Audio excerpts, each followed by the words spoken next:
తెలంగాణ ద్రోహులారా తెలంగాణ ద్రోహులారా జై తెలంగాణ జై తెలంగాణ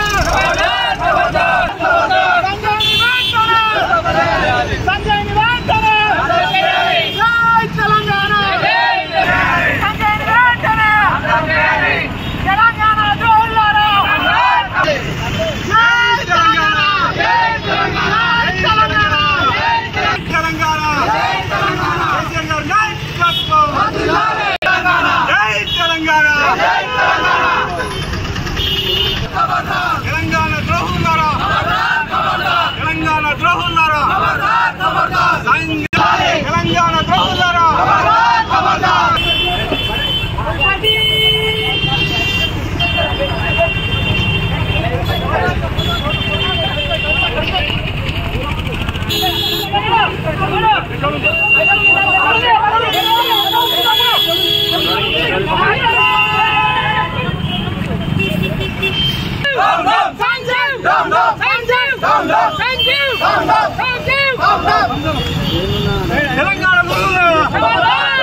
తెలంగాణ ద్రోహులారా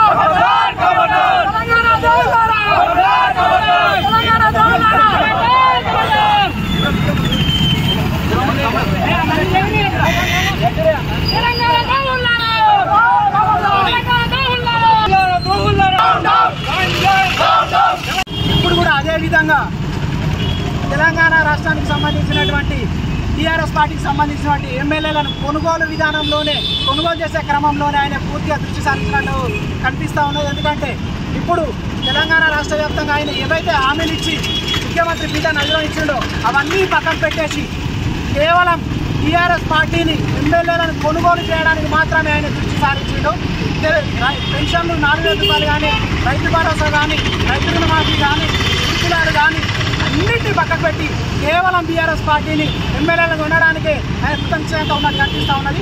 సొంత పార్టీలో ఉండే వ్యతిరేకత వచ్చినప్పటికీ ఎవరికి ఏం చెప్పుకుంటారో నాకు సంబంధం లేదు, నేను మాత్రం నా కుర్చీని కాపాడుకోవాలనే విధానంతో చాలా నీచ రాజకీయాలకు పాల్పడుతూ ఉన్నాడు.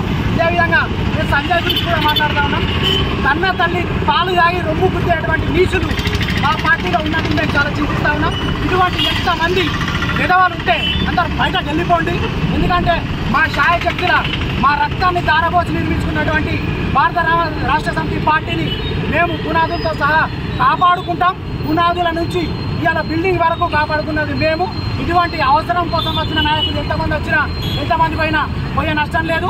కేసీఆర్ గారు ఒక్కొక్క కార్యకర్తను ఒక్కొక్క నాయకునిగా తీర్చిదిద్దే క్రమంలో ఎంతోమంది నాయకులను సృష్టించారు. అందులో ఈ కొనగాళ్ళు పోతే మాకు వచ్చింది ఏం లేదు, పోయింది లేదు. నేను చెప్తా ఉన్నాం, ఎవరైతే ఈ కొనుగోళ్లకు పాల్పడుతూ ఉన్నారో భవిష్యత్తులో మీరు తీవ్ర పరిణామాలు ఎదుర్కోవాల్సి ఉంటుంది. ఎందుకంటే మీకు ఓట్లేసింది బీఆర్ఎస్ పార్టీని కేసీఆర్ గారి ముఖాన్ని చూసి, మీ ముఖాన్ని చూసి ఓటేయలేదు.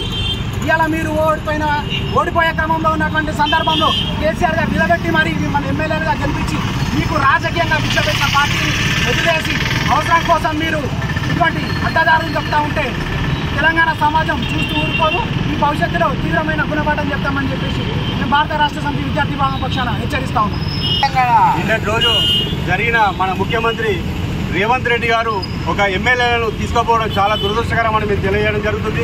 నిజంగా మీరు విద్యాశాఖ మీద విద్యా మినిస్టర్ లేరు, హోంశాఖ మినిస్టర్ లేరు, మీరు అభివృద్ధి మీద దృష్టి పెట్టకుండా బీఆర్ఎస్ పార్టీ ఎమ్మెల్యేల మీద మీరు దృష్టి పెట్టడం చాలా దురదృష్టకరం, సిగ్గుసేటని ఈ సందర్భంగా మేము తెలియడం జరుగుతుంది. నిజంగా తెలంగాణ ద్రోహులు టీఆర్ఎస్ పార్టీలో కొంతమంది ఉన్నారు, వాళ్ళు వెళ్ళిపోతేనే పార్టీ ఇంకా బలంగా అవుతుందని ఈ సందర్భంగా తెలియడం జరుగుతుంది. నిజంగా సంజయ్ గారు మీరు పోవడం చాలా దురదృష్టకరం. మీకు 2 సార్లు టికెట్ ఇచ్చిన గండసూత కేసీఆర్ పార్టీది, బీఆర్ఎస్ పార్టీ అని సందర్భంగా తెలియడం జరుగుతుంది. మీరు పోవడం చాలా సిగ్గుచేటు. ఇప్పటికైనా వెంటనే మీరు ఎమ్మెల్యే పదవులకు రాజీనామా చేయాలని మేము బీఆర్ఎస్ పార్టీ నుంచి డిమాండ్ చేస్తున్నాం. లేకపోతే మీరు ఎక్కడ తిరిగినా మేము అడ్డుకుంటామని కూడా సందర్భంగా తెలియడం జరుగుతుంది. ఆనాడు మన రేవంత్ రెడ్డి గారు ఖచ్చితంగా ఏమని చెప్పిండు, ఎమ్మెల్యేకు రిజైన్ చేసిన తర్వాత మేము తీసుకుంటా అన్నాడు. ఇప్పుడు ఎలా తీసుకుంటారని మీ సందర్భంగా మేము అడగడం జరుగుతుంది. గద్దెనప్పుడు ఒక మాట, గద్దెనెక్కినాక ఒక మాట కాదు. రేవంత్ రెడ్డి గారు మీరు బీఆర్ఎస్ పార్టీ మీరు నాశనం చేయాలని చూస్తారు. కానీ మీరు పూర్తిగా మీరే నాశనం అవుతారని సందర్భంగా తెలియడం జరుగుతుంది. ఖచ్చితంగా రాబోయే రోజుల్లో ఇంకా బలంగా ఈ టీఆర్ఎస్ పార్టీ ఉండాలని సందర్భంగా తెలియడం జరుగుతుంది.